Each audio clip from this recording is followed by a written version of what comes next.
Whatever the origins of Shiva's dance, it became in time the clearest image of the activity of God, which any art or religion can boast of. Just let that profound thought wash over you for a second. We're about to embark on a highly visual, deeply cinematic journey into the very fabric of the cosmos. Our goal today is to create a completely covered summary with high visual and cinematic quality, exploring an idea so grand it literally spans across entirely different continents, centuries, and cultures. Okay, let's dive into this. Welcome to this explainer. Today we have an incredibly ambitious goal. We're going to synthesize ancient Eastern mysticism with 19th century Western philosophy. We'll be drawing on the brilliant writings of Ananda K. Coomaraswamy to connect the dots between the divine, cosmic dance of the Hindu deity Shiva and the, often fiercely misunderstood philosophy of Friedrich Nietzsche. We're going to look right past the surface-level interpretations to find a shared, underlying truth about human freedom, ego, and what it actually means to be a self-realized individual. Section 1. The Cosmic Dancer. To begin the first half of our mystery, we've got to travel back in time to the ancient East. Here, the universe isn't just some static machine, right? It's a dynamic, pulsing theater. You are looking at sheer kinetic energy captured in still bronze. This is Shiva Nataraja, the Lord of Dancers. This specific depiction, from around the 10th century during the Chola dynasty, represents his Nadanta dance. Just imagine Shiva standing at the exact center of the universe, Chidambaram. The cosmos is his theater. He's the actor and the audience all at once. Notice that ring of fire encircling him, his wildly braided hair whirling as he moves. This isn't just art, it's a visual thesis on how the universe operates. It's an image of reality and primal rhythmic energy that, honestly, a synthesis of science, religion, and art could hardly improve upon today. Section 2. Anatomy of the Dance. Let's shift our focus to decoding this intense iconography. And this brilliantly illustrates how every single element here is a priceless map to reality, deliberately placed by Rishi artists to communicate a truth about the universe. Check out Shiva's upper right hand. He holds a drum. This drum sends pulsing waves of awakening sound into inert matter. It's literally the spark of creation. In his upper left hand, he holds fire. That fire represents destruction, eventually burning away all forms and names to give the universe new rest. His right foot stamps down on the malignant dwarf Muelaka, who represents illusion or human ignorance. And finally, his lifted left foot points the way to release and salvation for the tired soul.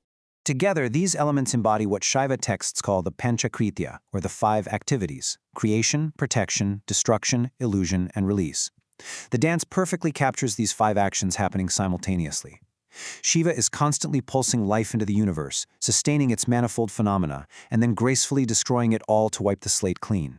This rhythm is the beating heart of everything we see around us. It's poetry, sure, but as Coomaraswamy notes, it's also essentially science, these alternations of phase extending over vast, unimaginable tracts of time and space.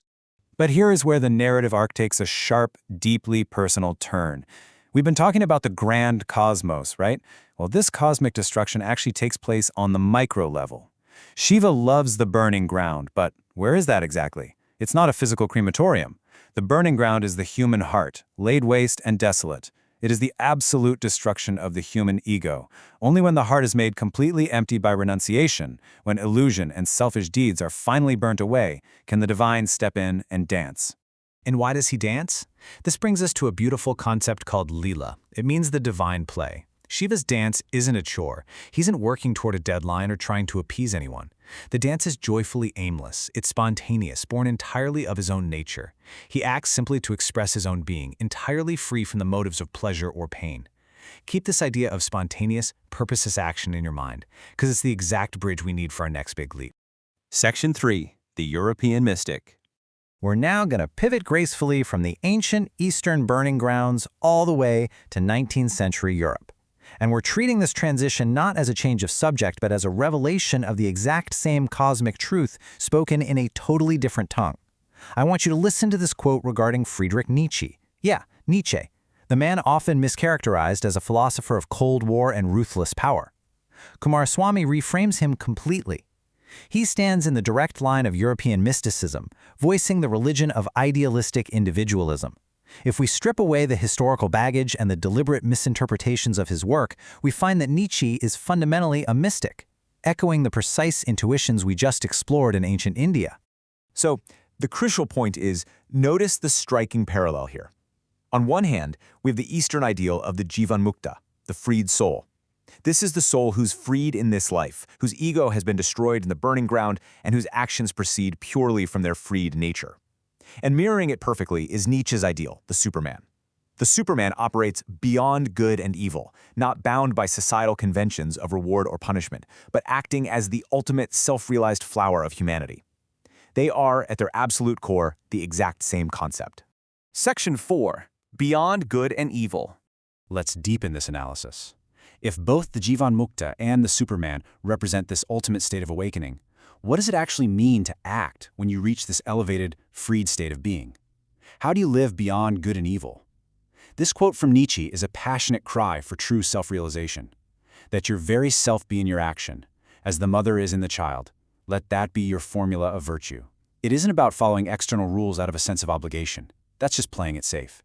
True virtue, what Nietzsche calls the bestowing virtue, comes entirely from within. It's acting according to your own inner nature, completely coordinated, so that every single action is a pure reflection of who you truly are.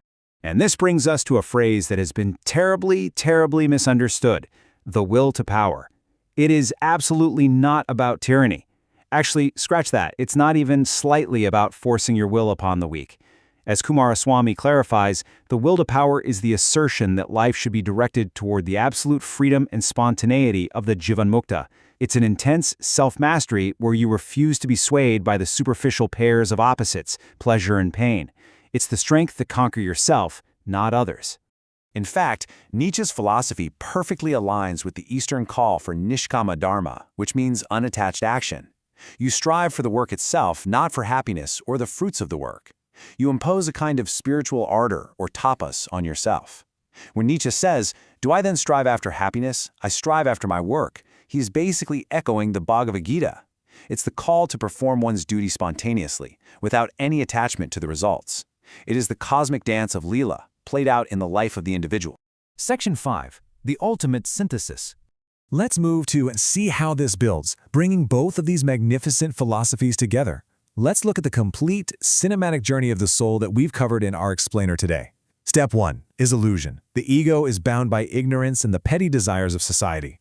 Step 2 is the burning ground, an intense period of self-conquest where the ego and illusion are entirely destroyed. Step 3 is self-realization, waking up as the Jivanmukta or the Superman, dedicating your life to what is commanded from within. And finally, step 4 is spontaneous action, living your life as a dance, free, unattached, and beautifully aimless, pouring your very self into your actions like a mother into a child. All things are enlinked and laced and enamored. The middle is everywhere.